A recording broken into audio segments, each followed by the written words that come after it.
أعوذ بالله من الشيطان الرجيم. بسم الله الرحمن الرحيم. يا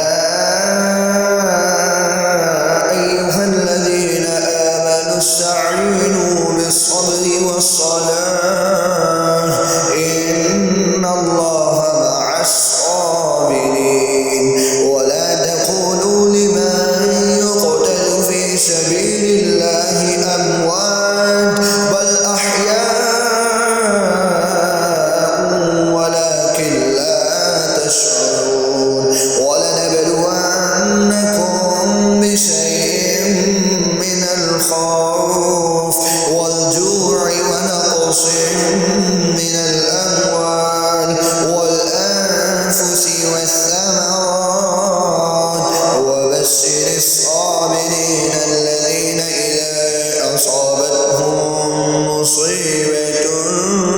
قالوا إنا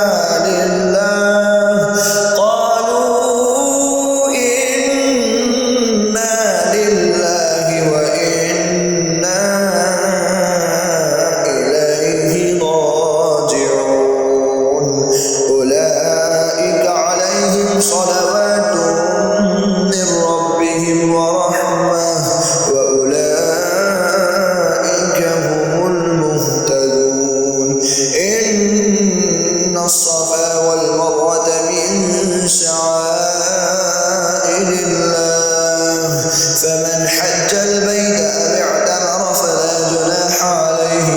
أن يطوف بهما ومن تطوع خيرا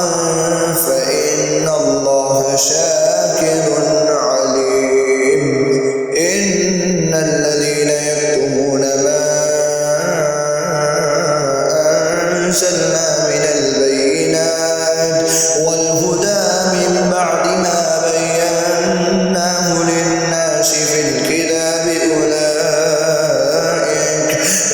أولئك يلعنهم الله ويلعنهم اللاعنون إلا الذين تابوا وأصلحوا وبينوا فأولئك أتوب عليهم وأنا التواب الرحيم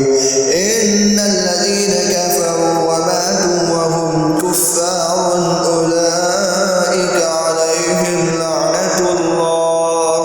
أولئك عليهم لعنة الله والملائكة والناس أجمعين خالدين فيها لا يخفف عنهم العذاب ولا هم ينظرون وإلهكم إله واحد لا إله إلا هو الرحمن الرحيم إن في خلق السماوات والأرض واختلاف الليل والنهار والفلك التي تجري في البحر بما ينفع الناس وما أنزل الله من السماء من ماء فأحيا به الأرض بعد موتها وبث فيها من كل دابة وتصريف الرياح والسحاب المسخر بين السماء